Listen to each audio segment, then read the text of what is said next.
Bonjour et bienvenue sur ma chaîne Un petit pas vers soi.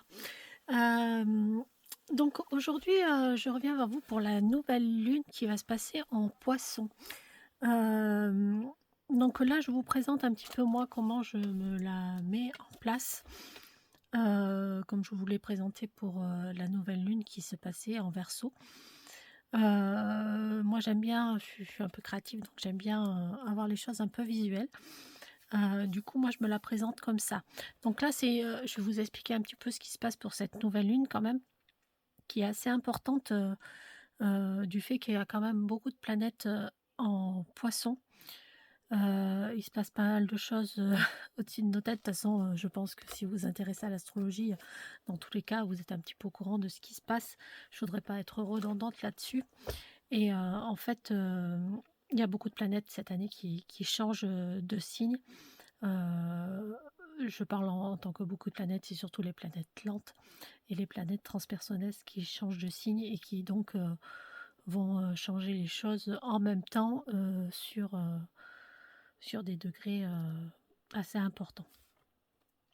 Donc voilà. Donc du coup, là, la nouvelle lune cette année en Poisson a énormément de poissons. Le poisson, vous voyez, moi je me mets mes petits mots-clés. C'est se reconnecter en fait à ce côté intuitif, sensible, rêveur, créatif. Voilà, donc la nouvelle lune nous permet de nous reconnecter à ce genre d'énergie. C'est bien pendant tout le temps du poisson, tant que le soleil est en poisson, essayer de justement se connecter aux énergies du signe en cours. Comme ça, on peut vraiment ressentir les effets du signe sur nous. Bon, quelqu'un qui a beaucoup de poissons le connaît déjà, mais quelqu'un qui a peu de poissons a besoin de ressentir ces énergies. Et moi, j'aime bien justement ressentir l'énergie des planètes, ce qu'elles peuvent faire sur moi, l'énergie du signe. Et justement, les nouvelles lunes me permettent de mettre en place des choses et essayer vraiment de ressentir au fond de moi quelle énergie est active.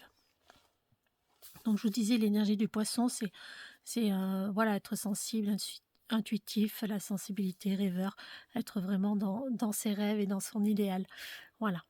Donc là, la nouvelle lune, donc poser ses intentions à cette nouvelle lune, ça va être plutôt dans essayer de voir ce qui nous plaît, trouver ce qui nous plaît vraiment, laisser ce qui ne nous plaît plus en fait, faire un petit peu de tri parce qu'en plus de toute façon la pleine lune se passera en Vierge qui est un signe de terre, donc qui est vous voyez, je l'ai mis, la Vierge, c'est analytique, méthodique, organisé, consciencieux.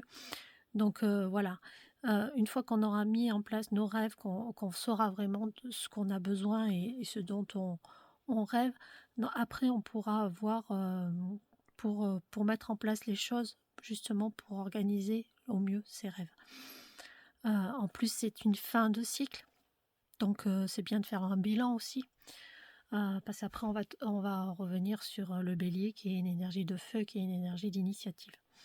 Donc là, c'est vraiment important de faire un petit bilan en fait sur ce qu'on veut vraiment. Donc la nouvelle lune, ce sera demain le 28 février, parce que je fais cette vidéo le 27, donc ce sera demain le 28 février.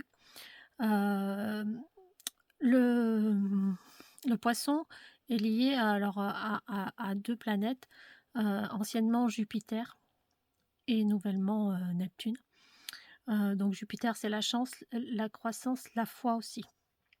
Donc avoir la foi dans notre avenir. Et Neptune, c'est l'intuition, l'inspiration, les rêves. Voilà. Donc vraiment essayer de... Voilà, j'ai mis dans mes intentions s'autoriser à rêver. Et là, je me suis amusée, vous voyez, j'ai fait un petit... alors, vous ne voyez pas, je vais vous le montrer mieux. Je me suis mis un mot, voilà, je me suis mis je crois en ce que je ressens. Et là, voilà, mes rêves. Donc ici, j'y mettrai mes rêves. Voilà, vraiment. Et les actions à mener en fait pour cette nouvelle lune. Alors, pour moi, les actions à mener, c'est vraiment utiliser ces deux énergies. L'énergie de la Vierge et l'énergie du Poisson. Donc le Poisson incite la Vierge justement à lâcher prise. Donc quand quelqu'un qui a beaucoup de terre, eh bien, il va être incité peut-être à lâcher les choses, à lâcher prise, à vraiment à se faire confiance, à faire confiance en la vie. Voilà.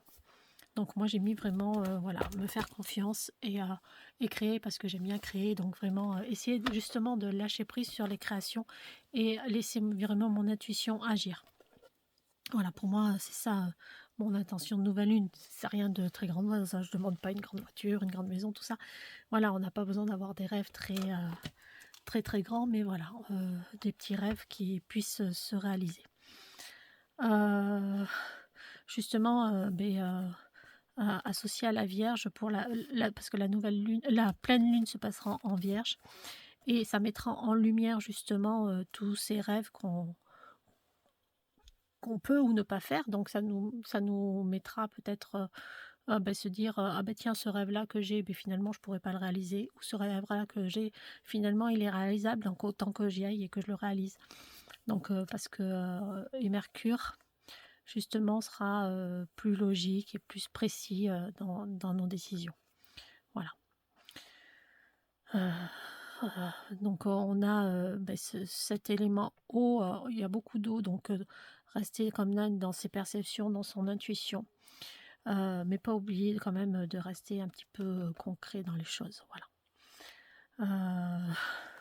Je crois que c'est tout. Oui, voilà, parce qu'en fait, la Vierge, quand tu auras la pleine lune en Vierge, ça nous permettra justement de discerner ce qui est bon ou pas bon pour nous. Mais là, c'est bien de faire le tri et vraiment, voilà, faire le tri et faire confiance en fait, avoir confiance en la vie. J'ai fait mon petit tirage aussi du poisson. J'aime bien me faire un tirage de tarot. Voilà, c'est un tirage que j'ai trouvé dans un livre, hein, c'est pas moi qui l'ai inventé. Donc après, si des fois vous êtes intéressé, vous pouvez me le demander en commentaire, je vous le ferai passer, vous m'envoyez un mail. Je vous ai mis de toute façon le mail en barre d'infos, donc vous pouvez m'envoyer un mail et je pourrai vous le faire passer. Et là, comme j'avais plus de place pour faire mon bilan, je me suis mis une petite carte que j'ai pris dans un livre d'action où j'ai pris certaines petites choses. Vous voyez cette petite carte, des choses comme ça, pour pouvoir écrire ici mon bilan. Voilà. Et à l'ancienne lune, bien sûr, j'ai écrit ici mon bilan. Voilà, toujours pas pour Jupiter parce qu'il est encore dans ma maison. Mais bon, voilà. Alors moi, sachant que moi, ça se passe dans ma maison 12, donc c'est vraiment très intérieur. Ça va être une nouvelle lune vraiment très intériorisée. À voir, vous, dans quelle maison elle se situe. Mais au moins, voilà, faire en général, si des fois vous ne savez pas dans quelle maison elle se situe, vraiment, voilà, vous connecter à vous-même et vous connecter à vos rêves et à savoir exactement ce qui vous met en joie en fait, ce qui peut voilà, vous mettre en joie, ce qui peut vous apporter un peu d'intérêt et ce qui peut vous emmener à concrétiser quelque chose dans votre vie. Voilà, donc j'espère que cette petite vidéo vous aura plu. Si vous voulez un peu plus de détails, dites-moi. C'est vrai que je ne fais pas comme toute... comme dans l'astrologie classique, vraiment un détail de la nouvelle lune, parce qu'il y en a énormément sur internet et je pense que vous pouvez le trouver autrement que par moi. Mais maintenant, si ça vous intéresse, je peux le faire. Dites-moi ce qui pourrait vous intéresser, si le fait que je vous explique vraiment comment on peut ressentir justement les énergies des éléments, les énergies des signes, les énergies des planètes. Je pourrais essayer de vous expliquer comment le ressentir et voilà, comment savoir si une planète transite sur un de vos points en le ressentant justement. Voilà.